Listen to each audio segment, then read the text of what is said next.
हर हर महादेव। जय शिव शक्ति। श्री गुरुवे नमः। हश माया मारिची। मनुष्य सांसारिक संपदा के लिए दुखी रहता है, एकत्र हो जाने पर अहंकार में त्रास उत्पन्न करता है और रक्षा के लिए दुखी रहता है। फिर इस स्वप्न से जीवन का अंत हो जाता है। जिस जवानी पर मनुष्य गर्व करता है वह फूल की तरह अल्पकालिक है और मुरझा जाती है। बिजली की तरह चमककर नष्ट हो जाने वाले जीवन पर किसी ज्ञानी को कैसे धैर्य रह सकता है। 100 वर्ष की आयु में 50 वर्ष की निद्रा में चला जाता है। बाल्यपन, किशोरावस्था, कुमारावस्था में 20 वर्ष निकल जाते हैं। यौवन आता है, रोग, शोक, चिंता भी आती है। फिर वृद्धावस्था का दुख झेलकर जीव मृत्यु के मुख में चला जाता है। सबकी अपनी काल सीमा है। इस नाशवान जगत में जीव की स्थिति कितनी अल्प है यह वह नहीं समझता। काल मृत्यु अपने ग्रास पर कभी दया नहीं करती। वह बालक, युवा, वृद्ध, यहाँ तक कि गर्भ स्थित बालक को भी नहीं छोड़ती। वह इस जगत की सभी उत्पत्तियों को अपना आहार बनाती रहती है। जल के विशाल सागर सूख जाते हैं। फिर इस शरीर के बारे में क्या कहा जा सकता है। वायु को घेर लेना संभव है। इस अखंड आकाश का भी खंडन हो सकता है। सागर की तरंगों को सूत्र में गुथा जा सकता है, परंतु इस जीवन को शाश्वत नहीं किया जा सकता है। इस जगत में जीव की स्थिति पर समस्त वैदिक ऋषियों, साधकों, दार्शनिकों ने भी विस्मय प्रकट किया है, विशेषकर मनुष्यों के संबंध में, जो स्वयं को इस सृष्टि का सबसे अधिक श्रेष्ठ, बुद्धिमान और ज्ञानी समझता है। यह प्रतिदिन देखता है कि जीव इस प्रकृति में जन्म लेते हैं और मृत्यु को प्राप्त करते हैं। मृत्यु कभी यह विचार नहीं करती कि उसका शिकार बालक है, वृद्ध है, युवा है, स्त्री है, पुरुष है या कोई नास्तिक या प्रभु भक्त।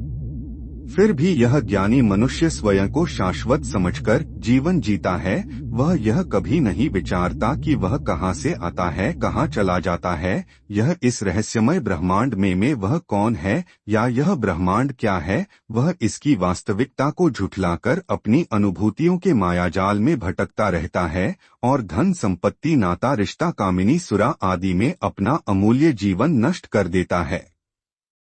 ज्ञान को संग्रहित करने और विचार शक्ति से इस प्रकृति के अनुभूत जगत से परे के बारे में जानने की क्षमता केवल मनुष्य में ही है।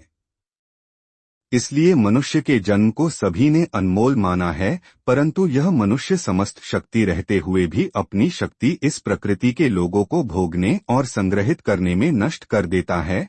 यह कभी नहीं विचारता कि इस प्रकृति का कुछ भी स्थायी नहीं है, न उसका जीवन, न उसकी भौतिक उपलब्धियां। यह सभी संग्रह यही रह जाते हैं और वह इस विश्व से चला जाता है। जिस पत्नी, पुत्र, पति, सखा आदि को वह अपना समझता है, उनमें से कोई भी उसके मानसिक जगत में नहीं झांकता। सभी अपने अपने स्वार्थ और सुखों के कारण अपने वन की मिथ्या प्रदर्शन करते रहते हैं और स्वार्थ सिद्ध होए ही मुंह फेर कर चल देते हैं। ये ही अपने मृत शरीर को जलाकर नष्ट कर आते हैं। इस क्षणभंगुर जीवन में विचारवान मनुष्यों को अपने आत्म कल्याण का मार्ग ढूंढना चाहिए और योग्य गुरु को ढूंढकर विधिवत दीक्षा लेकर सृष्टि के रहस्यों को जानना चाहिए, स्वयं अपने बारे में जानना चाहिए। इस ज्ञान के बाद उसे भोगों की कोई कमी नहीं रहेगी और भोगों की वास्तविकता का ज्ञान हो जाने के कारण उसे भोग के परम सुख भी प्राप्त हो सकेगा। साथ ही इस संसार का ज्ञान हो जाने पर दुखों से भी निवृत्ति हो जाएगी। जीवन के अंतिम समय में स्त्री पुरुष मृत्यु के भय से धार्मिक बन जाते हैं और वेशभूषा बदलकर पूजा पाठ, तीर्थ, माला जप में लग जाते हैं, किंतु ज्ञान के बिना सब निरर्थक है। मुक्ति और परम सुख तो ज्ञान से प्राप्त होता है और ज्ञान कोई भौतिक पदार्थ नहीं है कि वह एकाएक प्राप्त हो जाए। इसके लिए शारीरिक, मानसिक परिश्रम करना होता है, जो शरीर और आत्मा के संपुट रहने से ही प्राप्त हो सकता है। वीडियो आपको अच्छी लगी हो तो कृपया लाइक में शेयर करें और चैनल को सब्सक्राइबर्स करें। धन्यवाद।